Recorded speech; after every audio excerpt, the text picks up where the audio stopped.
واحلل عقدة من لساني يفقه قولي رب زدني علما سبحانك لا علم لنا إلا ما علمتنا إنك أنت العليم الحكيم. أما بعد إن أحسن الكلام كلام الله وأحسن الهدي هدي محمد صلى الله عليه وآله وسلم وشر الأمور محدثاتها وكل محدثة بدعة وكل بدعة ضلالة الضلالة في النار.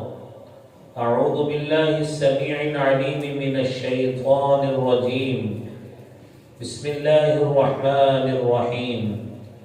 وآت ذا القربى حقه والمسكين وابن السبيل ولا تبذر تبذيرا إن المبذرين كانوا إخوان الشياطين وكان الشيطان لربه كفورا.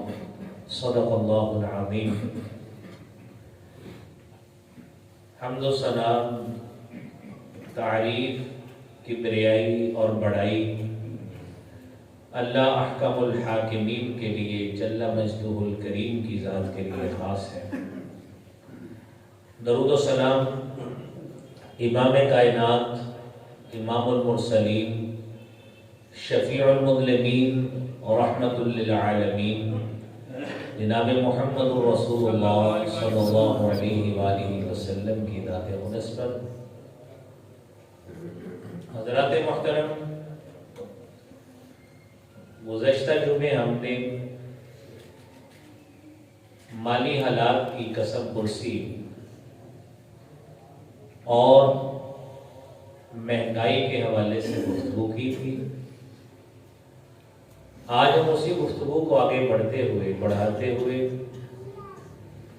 اپنے طور پر اپنی لاپرواہیاں جو مال کے تصرف اور خرچ کرنے کے حوالے سے ہے اس حوالے سے بات کریں گے، اور ساتھ یہ نصیحت بھی ہوگی کہ ہمیں کفایت کاری کی پالیسی کو اپنانا چاہیے تاکہ ہمارا گھر، ہمارا اسی طرح ہی خاندان اور اسی طرح ہی ہمارا قبیلہ، ہمارے ادارے اور اسی طرح مملکت جو اس وقت ذاتی طور پہ ہر جگہ پہ مالی تنگدستی کا شکار ہے، تو اپنے طور پر کئی اقدامات ہم ایسے کر سکتے ہیں کہ جس سے انشاءاللہ اس حالت کی بہتری کی طرف مقدم معاون ہو سکتا ہے۔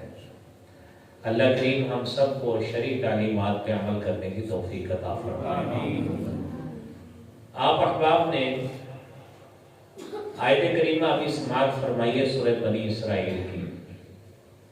اس میں اللہ فرماتے ہیں آتِ ذی القربى حقہ والمسکین وابن السبیل ولا تبذر تبذیرا۔ اپنا مال قریبی رشتہ داروں کو یعنی ان کا حق دیجئے، مساکین کو دیجئے، تنگ دستوں کو دیجئے، فقراء کو دیجئے، لیکن یاد رکھیے مال میں تصرف کرتے ہوئے، خرچ کرتے ہوئے فضول خرچی نہ کیجیے۔ ان المبذرین کانوا اخوان الشیاطین، کیونکہ جو فضول خرچی کرنے والے ہیں، مال کو حد سے زیادہ تصرف میں لانے والے ہیں، وہ شیطان کے بھائی ہیں۔ وَكَانَ الشَّيْطَانُ لِرَبِّهِ كَفُورًا، اور شیطان اپنے رب کا ناشکرا تھا۔ بھائیوں، اپنے معاشرے پہ نظر دوڑائیے تو ہمیں دنیا میں اس وقت ارد گرد ہمارے ماحول میں تین طرح کے لوگ مال خرچ کرنے والے ملیں گے۔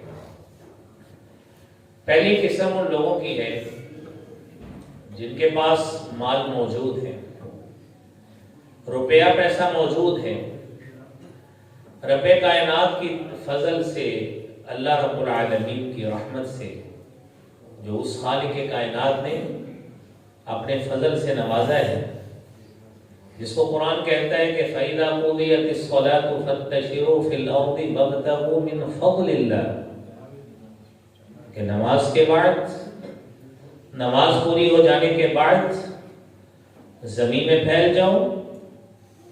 اللہ رب العالمین نے جو تمہارے لیے معیشت کے، کمائی کے ذرائع رکھے ہیں ان کو تلاش کیجئے اور اپنا روزگار بنائیے۔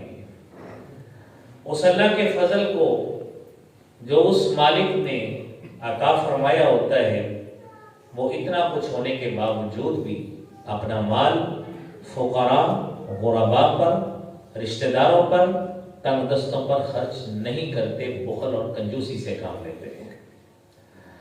دوسری قسم ان لوگوں کی ہے کہ جن کے پاس مال و دولت تھوڑا ہو، زیادہ ہو، حد سے زیادہ ہو، وہ مال کو اتنا زیادہ تصرف میں لاتے ہیں کہ لا محالہ اس کو فضول خرچی کہا جائے تو بے جا نہیں ہوتا۔ مال وہاں پہ خرچتے ہیں جہاں پہ مال کا حق بھی نہیں ہوتا۔ تو عبد الرحمن بن عوف رضی اللہ تعالی عنہ حدیث بیان کرتے ہیں کہ نبی کریم صلی اللہ علیہ وآلہ وسلم نے فرمایا، قال الشیطان، شیطان نے کہا تھا، لعنہ اللہ، اللہ کریم اس شیطان پہ لعنت فرمائے۔ شیطان کہتا ہے، اللہ رب العالمین کو مخاطب ہو کے کہتا ہے، لن يسلم صاحب المال منی الا من احدى ثلاث، صاحب مال میرے حملے سے محفوظ نہیں رہے گا، اغدو علیہ بہن واروح، میں اس صاحب مال پر صبح و شام حملہ کروں گا، اور 3 قسم کے طریقوں سے حملہ کروں گا۔ صاحب مال ان 3 حملوں میں سے کسی ایک میں ضرور پھنس جائے گا۔ لیکن یاد رکھیے، جب شیطان نے اللہ رب العالمین کو چیلنج کیا تھا تو اللہ رب العالمین نے فرمایا تھا، ان عبادی لیس لک علیہم سلطان، جو میرے بندے ہوں گے تیرا ان پہ بس نہیں چلے گا۔ اب سوچنا یہ ہے کہ ہمارا جھکاؤ کس طرف ہے، ہمارا جھکاؤ کس طرف ہے۔ 3 حملے سنیے۔ شیطان کہتا ہے، اخذہ من غیر حلہ، صاحب مال کمائے گا لیکن ایسے ذرائع سے کمائے گا جو حلال نہیں ہوں گے۔ وَإِنفَاقِهِ مِنْ غَيْرِ حَقِّهِ، مال وہاں پہ خرچ کرے گا جہاں پہ اس مال کو خرچ کرنے کا حق ہی نہیں ہے۔ اور شیطان کا تیسرا حملہ یہ ہے، وَأُحَبِّبُهُ إِلَيْهِ فَأَمْنَعُهُ مِنْ حَقِّهِ، میں صاحب مال کے لیے اس مال کو اتنا محبوب بنا دوں گا کہ اس کو اس کا حق ہی بھول جائے گا کہ مال خرچ کہاں پہ کرنا ہے۔ یہ شیطان کے 3 حملے۔ اب آئیے دوبارہ انہیں 3 بندوں، 3 قسموں کی طرف۔ پہلا شخص کنجوس، دوسرا فضول خرچ، تیسرا وہ شخص جو اعتدال والا آدمی ہے۔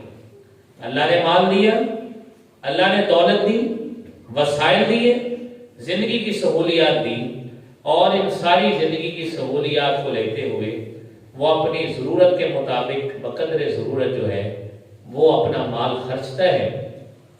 اور یہ یاد رہے کہ آج اگر ہم زندگی میں بے شمار قسم کی پریشانیاں دیکھتے ہیں اور معاشی لحاظ سے تنگیاں دیکھتے ہیں، اور بسا اوقات ہمارے کئی دوست بیچارے معاشی پریشانی کا اس حد تک شکار ہوتے ہیں کہ وہ سائیکولوجیکل نفسیاتی مریض بن جاتے ہیں، نفسیاتی پیشنٹ، سائیکولوجیکل پیشنٹس بن جاتے ہیں۔